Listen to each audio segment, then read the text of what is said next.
네, 요한계시록 11장은 성경 중에 난해한 장 중에 속합니다. 요한계시록 전체가 난해하지요. 그래서 요한계시록을 둘러싸고 여러 학파와 여러 주장, 어떻게 보면 신학자들마다 다르다 할 정도로 다양한 주장이 제기되고 있습니다. 그런데도 참 감사한 것은 역사의 발전에 따라서 요한계시록의 비밀이 점점 밝혀지고 있다. 이미 성경을 주석하고 개신교 교리를 확립한 켈빈 선생님은 감히 요한계시록을 내가 주석을 할 수가 없겠다. 여기에 너무나도 상징적인 비밀이 많이 있는데 그것을 내가 어떻게 다 알겠느냐. 그래서 켈빈 선생님은 굉장히 겸손한 분입니다. 자기가 깨닫지 못한 부분은 쓰지 않겠다. 성령께서 깨닫게 해주시는 주시는 한도 내에서 자기는 쓰겠다. 이런 원칙 속에서 기독교 강조라는 그 책을 저술하실 뿐만 아니라 성경 전체를 강의하는 그런 고된 일을 하신 분인데 요한계시록에 와서 나는 여기서 지금 이 순간에는 강의할 수 없다. 그렇게 해서 요한계시록 주석책을 쓰지 않았어요.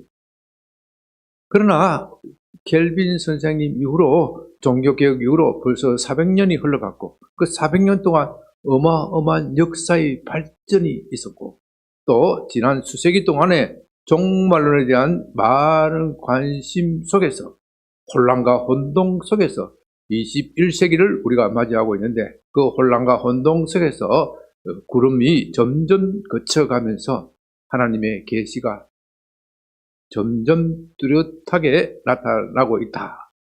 그렇기 때문에 이 요한계시록 11장의 말씀을 저도 하나님께서 은혜 주시는 대로 조심스럽게 이야기하려고 합니다. 그렇다고 해서 제가 요한계시록 11장, 요한계시록 전체를 다 깨달았다는 건 아닙니다.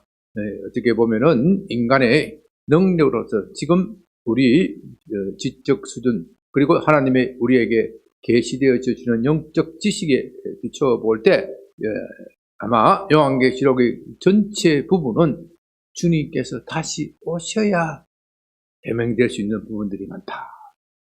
여러분 한번 생각해 보십시오. 주님이 오시기 전에 초림의 사건이 있기 전에 구약 성경에 얼마나 많은 예언이 있었습니까? 그런데 막상 주님이 오니까 어떻게 해요? 알아본 사람이 없더라. 어쩌면 주님의 재림도 그럴지 모릅니다. 재림을 둘러싸고 여러 학파들이 이삭설, 저학설 또 어떤 사람은 자기가 신령한 계시를 받았다고 하면서 요한계시록을 100번, 1000번을 읽었더니 드디어 비밀이 열렸다. 그렇게 쫙 푼다. 그렇게 했는데 막상 주님이 오시고 보니까요. 어디서 그런 계시 얻었느냐? 그렇게 말할 줄 몰라요. 말할 수도 있어요. 그만큼 하나님의 계시는 우리가 조심해서 다뤄야 되고 주님께서 우리에게 계시를 주시고 감동을 주시는 한도 내에서 이야기를 해야 되지 건방지게 그 한도 내를 벗어나면 안 되는 겁니다.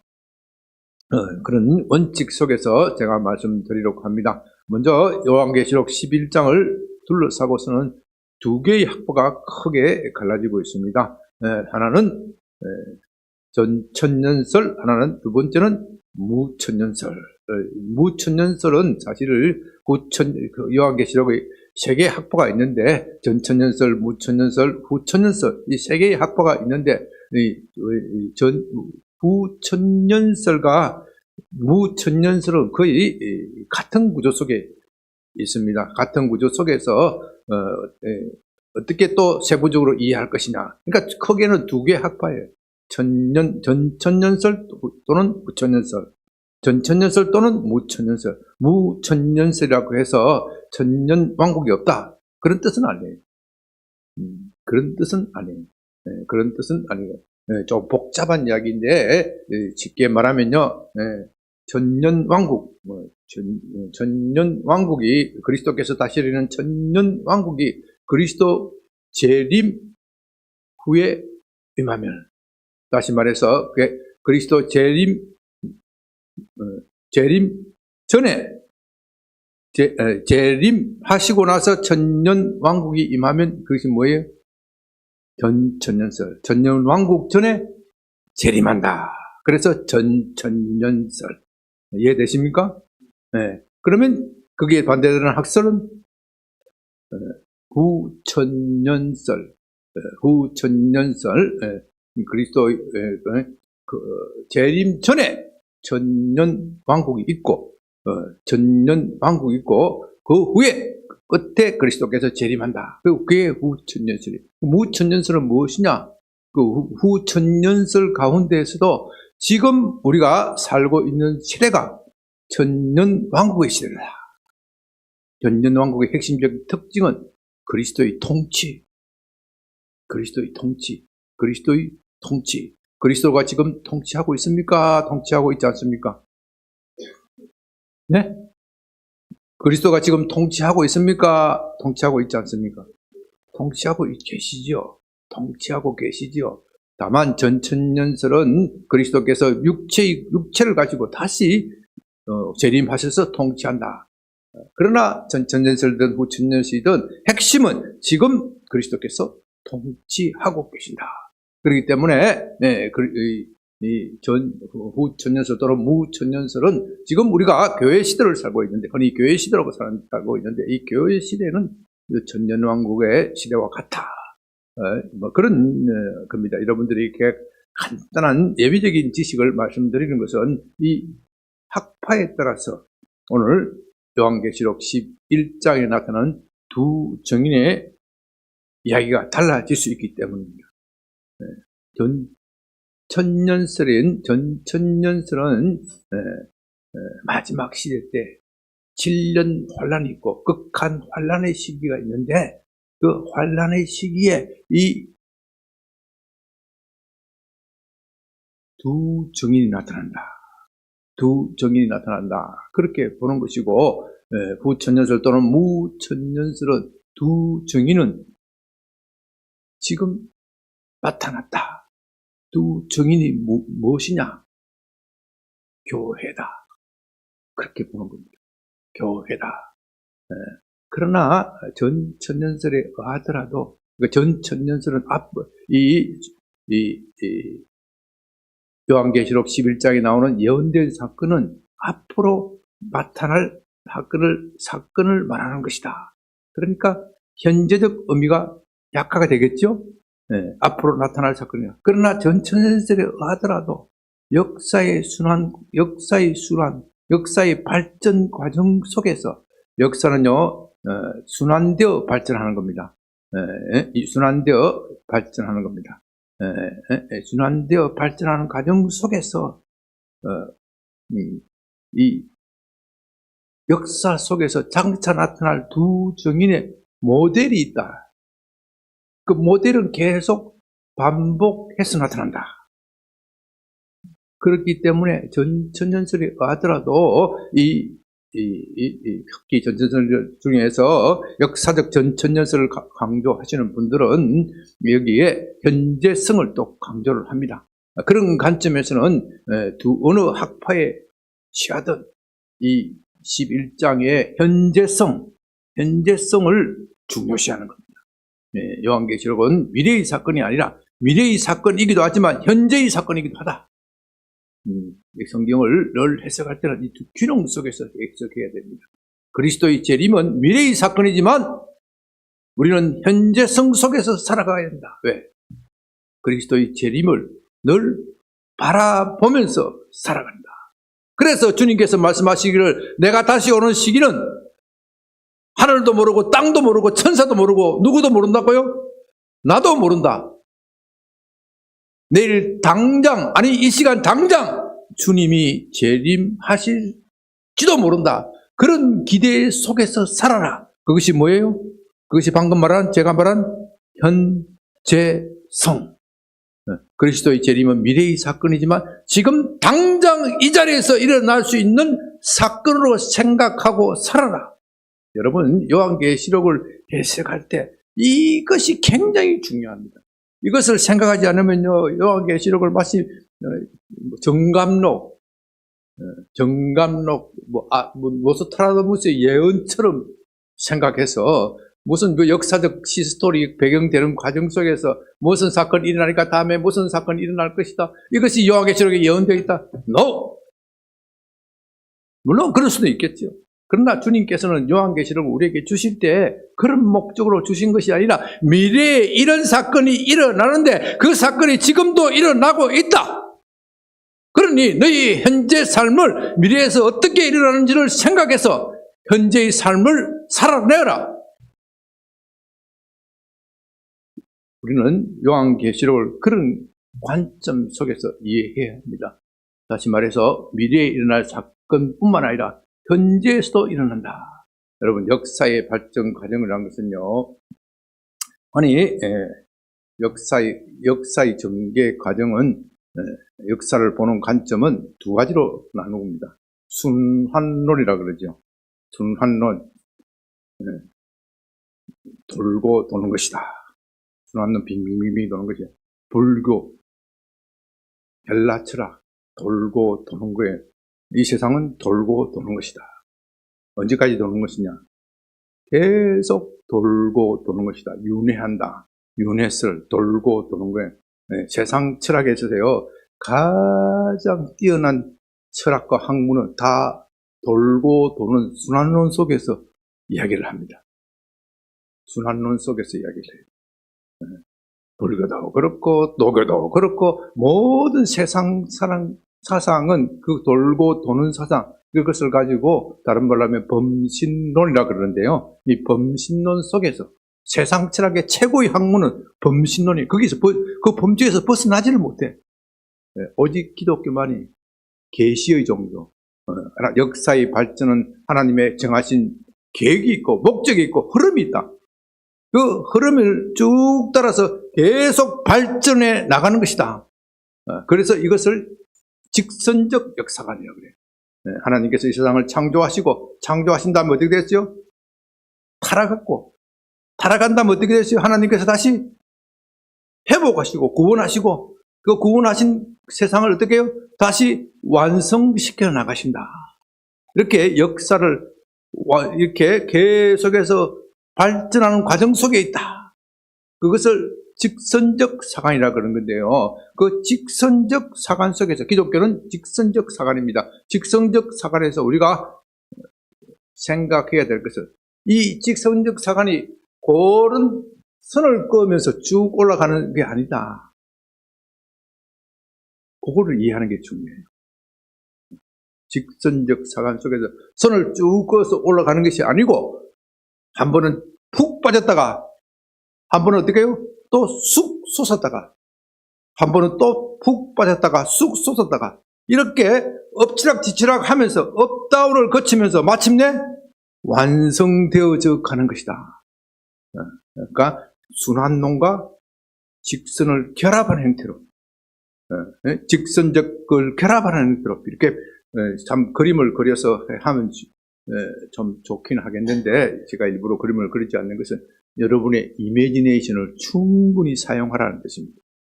충분히 사용하면서 하나님께서 이렇게 역사의 선, 여러분 그렇게 보면요, 교회가 한 번은 확 발전하는 것 같다가 어떻게 해요?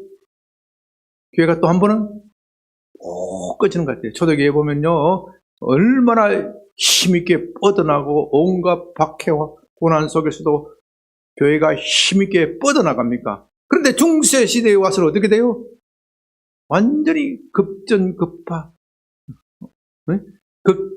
급락을 해서 교회가 저게 교회가 맞는 것인지 로마 교황을 보십시오. 로마 교황사를 보면요, 참 부끄러운 역사야. 교황이 첩이 있어. 첩도 한둘이가 아니야. 권력 다툼하다가요, 얼마나 많은 사람을 죽인지 몰라. 어떤 때는 교황이 3명 됐다가. 요새 뭐 로마 교회가 좀 점잖은 척하지 안 그랬다니까. 요즘 뭐 로마 교황이 뭐 이란과 미국 전쟁한다고 뭐 점잖게 나무라고 있던데. 옛날에는 안 그랬다니까. 지가 진정 당사자가 되고 난리쳤다니까. 그게 무슨 교회예요, 그죠? 교회가 그만큼 타락하고 부패했다. 그런데 교회가 거의 죽어가는데 죽지 않아. 거의 죽어가는데 죽지 않아. 다시 하나님께서 교회를 살리셔. 중세 청년의 교회 끝에 어떤 교회가 나타났어요? 종교개혁이 일어났어요. 종교개혁이 일어났어요. 종교개혁이 없었더라면요, 기독교는 완전히 죽은 종교예요. 불교와 다를 게 없어. 하나님께서 죽을 것 같은 교회를 다시 살리셔. 다시 살리심으로써 개신교만 살리시는 것이 아니라 그 부패한 로마 교회도 살리셔. 저는요, 로마 교리가 맞다는 이야기는 안 해요. 이단이냐 말이냐 논리가 많고, 로마 교회하고 뭐 교리라도 하면 마치 배교하는 것처럼 그렇게 아주 강경한 목사님들도 많이 있는데, 그분들 말을 옳아요. 분명한 것은요, 로마 교회에 속한 사람들도 구원받은 사람은 우리가 생각하는 것보다도 많다. 왜냐하면은 로마 교회가 여러 가지 문제가 있고 타락하고 부패한 교리를 가지고 있지만 그들은 여전히 예수 그리스도를 구주로 고백하는 거예요. 그 점은 분명해요. 어쩌면 그 점은 우리 개신교보다 더 나을지도 몰라. 개신교 가운데에서요, 자유주의 신학, 예수 그리스도의 구속을 믿지 않아, 부활을 믿지 않아. 그것보다 훨씬 낫지, 로마 교회가. 그렇잖아요? 완전히 복음의 관점에서 보면요, 자유주의 신학자들은 자유주의 신학자가 모두 다 그렇다는 건 아니지만은 상당히 벗어나간 사람. 우리 심성 교사님 다니던 감리교 변보성 교수 있잖아요. 네? 예수 그리스도 교회 밖에도 구원이 있다. 예수 그리스도 외에도 구원이 있다. 이거 완전히 로마 교회보다 더 심한 거예요. 누구한테 이단이에요? 로마 교회보다 그게 더 이단이에요. 그런데 그런 걸 별로 생각 안 하고 로마 교회를 자꾸 욕하면 안 되지. 그렇다고 내가 로마 교회를 두둔하는 게 아니에요. 네, 두둔하는 건 아닌데, 그러나 우리가 중요한 것은 거기도 구원받을 사람들이 많다. 또 무엇보다도 이제 그런 것은 다 잊어버리고, 제가 말하는 역사의 발전 과정은 뭐가 있다고요? 업다운이 있다. 업다운 속에서 발전해 나가는데 요한계시록 11장을 그런 관점에서 해석해야 한다. 이겁니다. 그런 관점에서 해석하면요, 요한계시록 11장이 눈에 확 들어와요. 이것은 전천년설을 취하느냐, 후천년설을 취하느냐, 무천년설을 취하느냐, 그게 관계없이 공통의 입장을 가지고 공통으로 해석할 수 있는 여기 틀이 있는 거예요. 그것이 역사는 업다운하면서 발전한다. 다시 말해서 교회는 업다운하면서 발전한다. 교회가 일직선상으로 쭉 성장하지는 않는다. 여러분 보십시오. 초대교회에서 융성한 교회, 융성했던 지역, 에베소 교회, 소아시아 교회, 지금 그것이 어찌 됐어요? 그거 어찌 됐어요, 지금? 그 지역이 어디예요, 지금? 터키가 어디에 지역이에요? 이슬람 지역이잖아요. 완전히 흑암 속에 있는 거예요. 완전히 흑암 속에 있어서 거기에 교회가 완전히 죽어 있는 듯 보여요. 그런데 제가 직접 에베소 아니라 터키를 가보니까 완전히 죽진 않아. 거기도 예배를 드리는 사람들이 있더라고요. 주일날 오는데요. 주일날 앞에, 교회 앞에 사설 무장 경호원이 지키고 있어요. 테러 때문에. 신분증 다 검사하면서도 그래도 거기서 목숨 걸고 신앙생활하는 사람들이 있더라고요. 하나님인데 그걸 보고 하나님께서 언젠가는 저 교회를 다시 일으키실 것이다. 왜? 계시록에 그렇게 되어 있으니까. 요한계시록 11장에 그것을 그렇게 들은 거예요. 여러분 그 관점에서 한번 제가 한번 설명드립니다. 1절, 2절을 보면 내게 지팡이 같은 갈대기를 주며 말하기를 일어나 하나님의 성전과 제단과 그 안에서 경배하는 자들을 청량하되, 여기는 하나님의 성전에서 청량하는 사람들은, 여기는 그 구역은 진실하게 주님을 섬기는 사람들을 말합니다. 왜냐하면요, 이 성전은 이미 없어졌잖아요. 성전은 어떻게 됐어요? 그리스도의 십자가의 대속적 죽음으로 말미암아 이미 성전은 이미 없어졌어. 그리스도인들 가운데에서도 이스라엘 백성들이 구약의 성전을 세우는데 거기에 동조해서 협력해야 한다, 그렇게 주장하는 사람이 있어요. 아니, 성전은 그리스도께서 폐하셨다니까. 육체의 성전은 그리스도께서 폐하셨기 때문에 하나님의 계획 속에 다시 성전을 세울 일은 없어. 물론 그것이 표적이 되어서, 역사의 표적이 되어서 할 수는 있겠지만, 그 성전이 옛날 구약시대와 같이 구원의 중심지가 된다, 그것은 있을 수가 없어요. 왜? 그리스도께서 이미 부활하시고 자기의 몸으로서 성전을 완성하셨기 때문에.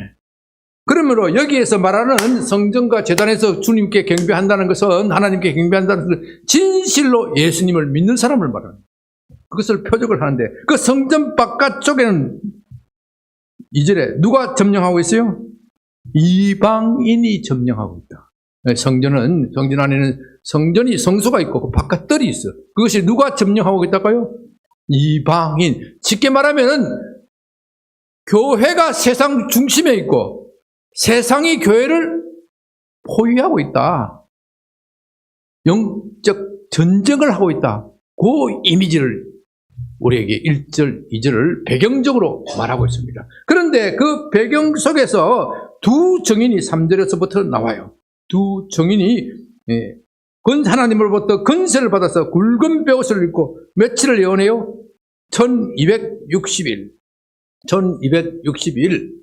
또 여기도 해석이 많이 갈라지는데, 그 소식을 그걸 다 말씀드릴 수는 없고, 1260일, 3년 반, 또 반때, 두때, 반때, 또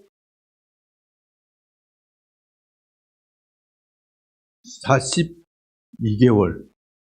42개월은 며칠이에요?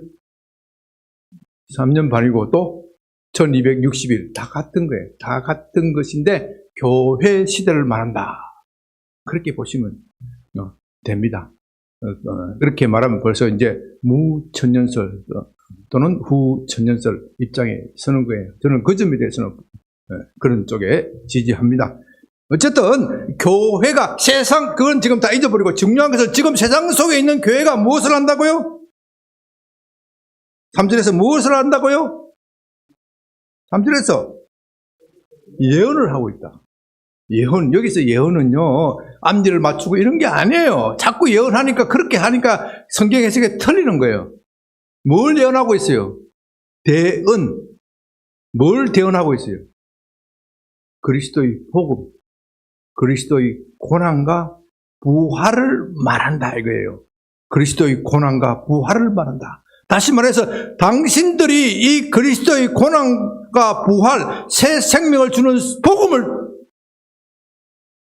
받아들이지 않으면 어떻게 해요? 이 세상은 멸망당한다.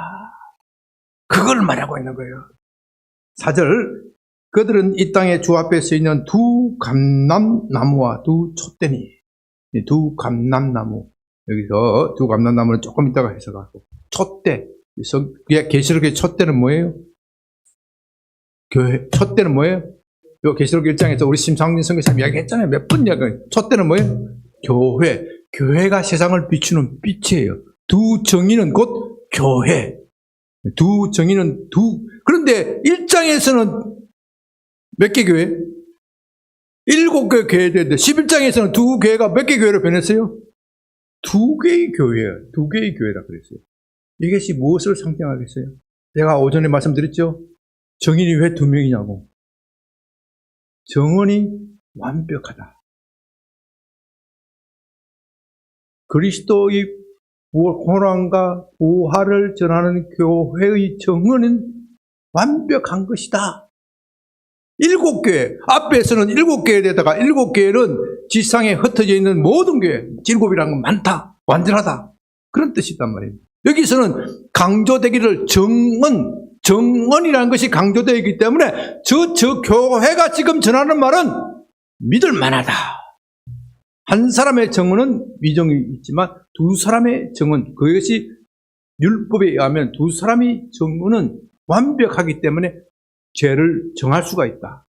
다시 말해서 교회가 두 정인으로 모셔된 것은 지금 그리스도의 고난과 부활을 전하는 교회는 그들의 말이 완전하다. 하나님께서 그들의 말에 책임을 지신다. 그런 뜻입니다. 그게 감람나무가 왜 나타납니까? 이것은 해석하려면 서간에서 4장을 봐야 되는데, 이 감람나무는 기름을 공급하는 거예요. 어디 기름을? 촛대의 기름을 공급하는 거예요. 하나님의 성소에 촛대가 있는데, 7 촛대가 있는데, 그 촛대에 기름을 공급하는 것이 감람나무예요. 그 촛대 혼자서 빛을 발해요, 못해요? 못해. 뭐가 있어야 돼? 기름이 있어야 돼. 기름은 성령이에요, 성령. 스가랴서 4장에 그렇게 분명히 이야기하고 있어요. 그 촛대에 흐르는 기름이 뭐라고요? 감람나무가 뭐라고요? 성령이라. 그래, 어떤 사람은, 어떤 사이비 종교가 자기가 감람나무라 그래. 그런 사람이 많아. 희한한 그게 아니고, 감람나무는 성령이에요, 성령. 그래서 스가랴서 4장 4절에서 성령을 모사하면서 4절 6절에서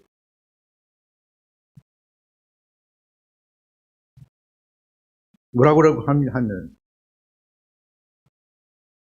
만군의 여호와께서 말씀하시되 이는 힘으로 되지 아니하고 능력으로 되지 아니하고 오직 나의 영으로 되는 것이다. 스가랴서 4장 4절에서 만군의 여호와께서 말씀하시되 이는 힘으로 되지 아니하고 능력으로 되지 않고 사람의 능력이 되지 않고 나의 영으로 된다. 하나님의 성령으로 된다. 다시 12절 보십시오. 11절 내가 그에게 물어 이르되 등잔대 좌우의 두 감람나무는 무슨 뜻이니까? 다시 그에게 물어 이르되 금기름을 흘리는 두 금관 옆에 있는 이 감람나무의 두 가지는 무슨 뜻입니까? 그가 내게 대답하여 이르되 내가 이것이 무엇인지 알지 못하느냐? 대답하되 내 주여 알지 못하나이다. 이는 기름 부음 받은 자 둘이니 온 세상에 주 앞에 서 있는 자니라. 이해가 되세요? 그래서 성령의 은혜가 성령이 충만을 받는 것을 또 뭐라고 표현해요? 성령의 기름 부음 받는 것이다. 성령의 어노인팅이라는 말 잘 쓰잖아요. 성령의 기름 부음을 받는 것이다. 다시 말해서 교회가 그 사명을 다하기 위해서는 무엇을 받아야 된다고요? 성령의 기름을 늘 공급받아야 돼. 늘 공급받아야 돼. 늘 교회는 성령의 기름에 의존해야 돼. 교회가요, 돈이 많고 권력이 많고 세상에 행실이 착하면 자꾸 성령의 의존의 능력에 의존하지 않으려고 그래. 양변교회가요, 지금은 다른 사람 소유 건물 밑에서 지하에서 이제 지하 수상에 조금 올라오긴 했지만은 이럴 때는 성령에 의존해. 나중에 건물 다 사면은 성령에 의존 안 해. 내가 알아. 내가 이거 확실하게 예언할 수 있어. 내가 내 때에 그렇게 될지 다음 목사님 때 그렇게 될지 잘 모르지만은 내가 확실하게 예언할 수 있어. 이렇게 여기에 참 이 건물이 뭐 한 200억 가까이 된다고 하는데 모르겠어요. 잘 모르겠는데 하나님이 은혜 주셔가지고 건물 전체를 우리가 다 해가지고 여기에 막 지역 주민들을 위한 시설도 갖추고 뭐 이렇게 뭐 다 뭐 이렇게 여기에 뭐 여러 가지 여기 힘든 사람들 많고 구제도 많이 하고 양변교회가 세상 사람들로 다 칭찬받고 정말 거기에는 훌륭한 교회다. 거기에 담임 목사님은 정말 훌륭한 목사님이다. 거기에 성도님은 정말로 모범이 되는 성도님이다. 그 다음부터는 성령 의존 안 해. 성령 의존 안 해요. 목사님 그거 어떻게 하시냐고. 내가 큰 게 보니까 그렇더라고요. 미안한 이야기구만. 미안한 이야기구만. 말은 의존한다 그러는데 실제로 별로 의존 안 해. 저나 여러분이나 큰 교회 되면 다 그런 거예요. 그러니까 이런 교회에 있는 것이 복되도다. 복되도다. 네? 네. 자, 그 정도로 해놓고 너무 큰 교회 또 욕하면 안 되니까. 네. 자, 이 두 정인이 어느 정도 권능이 있느냐? 만일 누구든지 그들을 해하고자 하면 그들이 입에서 어떻게 나요? 불이 나와서 원수를 삼킬 것이고, 누구든지 그를 해하고자 하면 반드시 그와 같이 죽임을 당할 것이다. 누구든지 교회를, 주님의 고난과 부활을 정언하는 교회를 삼키고자 하면 어떻게 해요? 불이 나와서 그들을 심판해버린다. 그들이 권능을 가지고 하늘을 닫아 그 예언을 하는 동안 어떻게 해요? 비가 오지 못하게 하고, 또 권능을 가지고 물이 피로 변하게 하고, 아무 때든지 원하는 대로 여러 가지 재앙으로 땅을 치리라. 교회는 이 세상을 위하여 기도할 때 하나님께서 권능을 나타내 주시죠. 때로는 비가 내리게 하시고, 때로는 비를 멈추게 하시고, 세상의 전쟁을 일으키기도 하고, 세상의 전쟁을 그치기도 하고, 교회에 그런 권능을 주셨다는 거예요. 왜? 그래야 예수의 복음이 확실하고 예수의 고난과 부활이 확실할 거야 아니냐. 하나님께서 교회에 그런 권능을 주셨어요. 그런데 7절이 문제예요. 그들이 정언을 마칠 때 무적행으로부터 올라오는 짐승이 그들과 더불어 전쟁을 일으켜 그들을 이기고 그들을 죽일 터인즉. 정언을 마친다. 전천년설 입장에서는 그들이 사명을 다 했으니까 정언을 마친다. 이렇게 강조할 겁니다. 그 해석이 틀렸다는 것이 아니고요. 저는 여기서 하나를 더 붙여야 돼요. 왜 정언을 마치느냐 이 말이에요. 교회가 성장하고 커졌다고 해서 왜 그리스도의 고난과 부활을 말하지 않고 더 나은 세상을 만들기 위해서 교회가 행동해야 된다. 환경을 보호하기 위해서 교회가 앞장서야 된다. 저는 그런 말이 틀렸다는 것이 아니에요. 왜 그리스도의 고난과 부활을 말하지 않고 그런 데에 신경을 쓰느냐. 그런데 신경을 썼더니까 어떻게 해요? 무정행으로부터 올라오는 짐승이 그들과 더불어 전쟁을 일으켜 그들을 이기고 그들을 죽일 터인즉. 여러분요, 교회는, 그래서 내가 제가 계속 강조하는 것이 이 종말론적 상황 속에서 현재성을 강조해야 한다. 교회가 그리스도의 복음을 전하는, 그리스도의 고난과 부활을 전하는 일을 거치면 어떻게 해요? 그 다음부터는 원수에게 기회를 준다 이거예요. 원수에게 기회를 준다. 어떻게 돼요? 그래서 어떻게 해요? 그들의 시체가 큰 성 길에 있으리니 그 성은 영적으로 하면 소돔이라고도 하고 애굽이라도 하니 곧 그들의 주께서 십자가에서 박힌 곳이라. 그 십자가에서 박힌 곳 어디예요? 그것이 어디예요? 어느 성? 어느 도시? 예루살렘. 예루살렘도 그리스도의 고난과 부활을 증언하는 일을 거치면 어떻게 돼요? 소돔! 지옥과 같은 도시가 된다. 무슨 말씀인지 알겠어요? 그리스도의 고난과 부활을 말하기를 거치면 지옥과 같은 도시가 된다. 여러분 보십시오. 그리스도의 고난과 부활을 잘 전하다가 지옥과 같은 도시가 얼마나 많습니까? 유럽을 보십시오. 소아시아, 지금 이란과 미국 전쟁을, 이라크, 이집트, 한때는 복음이 얼마나 왕성하게 힘있게 뻗어나가는 겁니까? 그런데 그곳에서 그리스도의 고난과 부활을 전하는 복음이 거쳤더니 어떻게 돼요? 그 도시가 어떻게 됐어요? 소돔과 고모라가 전쟁으로 다 사람이 살기 정말로 황폐한 땅이 되어버렸어요.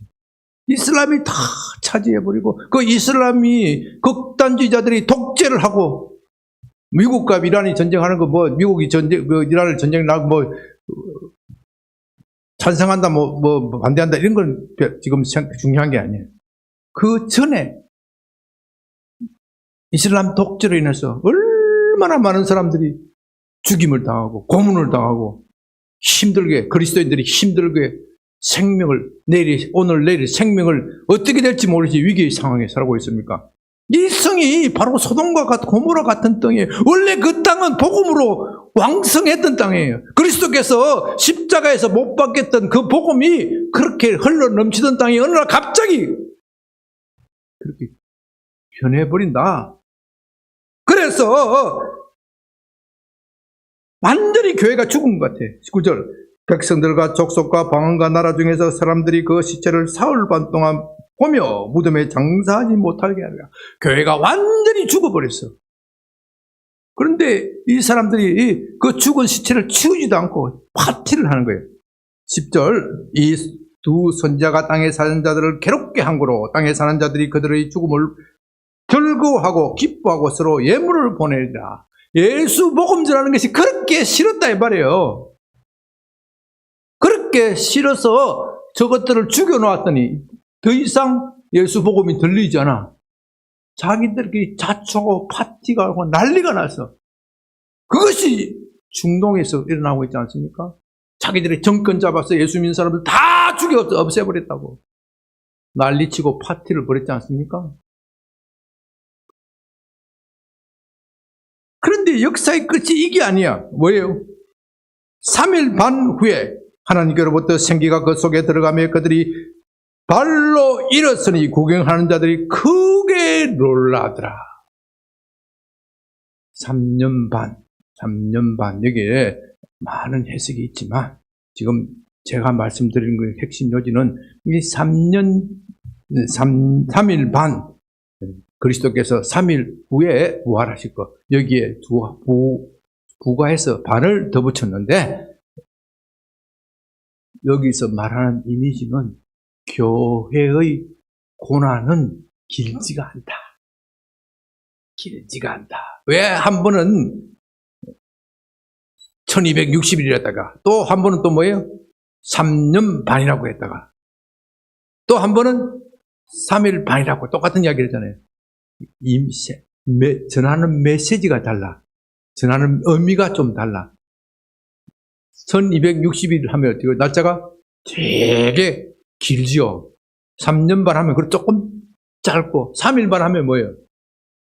훨씬 짧게. 그러니까 고난당하는 너희여! 너희의 고난이 뭐라고요? 길지 않다.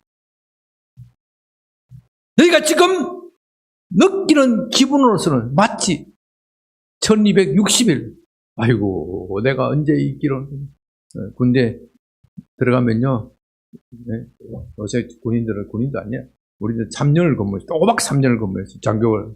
장교라서 꼬박 3년을 근무하는데, 입대하는 첫날부터 날짜를 계산하는 거예요. 네, 날짜를 계산. 내가 언제 제대할까 날짜 꼽거든요. 고참 선배가. 심중이 며칠 남았어? 1000일을 넘게 남은 거예요. 내 같으면 죽지. 내 같으면 자살한다 그러더라고. 얼마나 약을 올리는지. 당하는 사람은 당할 때는 그게 그렇게 긴데 지나고 나면 그 별거 아니야. 짧아. 마치 사흘 반 것 같아. 지금은 황당한 시알이 지났으니까 40년 이상 걸렸으니까 사흘 반 것 같아. 사흘 반 것 같아. 고난이 바로 그런 것이다. 그러니까 같은 기간을 어떤 때는 이렇게 길게도 표현하다가 어떤 때는 길게 표현한 것은 교회가 영원히 승리한다. 또 짧게 표현한 것은 교회는 고난을 받지만 다시 일어선다. 그런 의미를 담고 있습니다. 사랑하는 여러분, 이 요한계시록 11장을 가지고 참 설교한다는 것은 참 힘들고 부담스러운 일입니다. 그럼에도 불구하고 제가 이렇게 말씀드리는 이유는 우리가 그리스도의 증인이 되는 일은 하나님이 정말로 관심이 많다. 정말로 관심이 많다. 그리고 이렇게 예언의 말씀을까지 주시면서 하나님의 구원 속에서는, 하나님의 인간에 대한 계획 속에서는 우리가 복음을 전하는 일이 그렇게 중요하다. 그리고 우리가 전하는 복음은 너무나도 확실한 것이다. 이런 의미가 있기 때문에 제가 전하는 겁니다. 5월 17일 우리가 전도대를 앞두고 계속해서 전도의 중요성을 대해서 말하고 있는데, 전도라는 것은요, 마귀의 세력에 포로에 붙잡혀 있는 사람, 포로에 붙잡혀 있는 사람, 그것을 구출하는 것입니다. 13절에 보면요, 뭐라고 되어 있습니까? 12절, 13절, 하늘로부터 큰 음성이 있어 이리로 올라오라 함을 그들이 듣고 구름 타고 하늘로 올라가니 그들의 원수들도 구경하더라. 그때 큰 지진이 나서 성 10분의 1이 무너지고 지진에 남은 죽은 사람이 7천이라. 그 남은 자들이 두려워하여 하늘의 하나님께 영광 돌리더라. 7,000명이면 많아요, 적어요? 많아요, 적어요? 많다면 많고 적다면 적어. 요새 전쟁에서 죽는 거 보면 7,000명은 아무것도 아니요. 그죠? 7,000명 되게 상징적인 숫자이긴 한데요.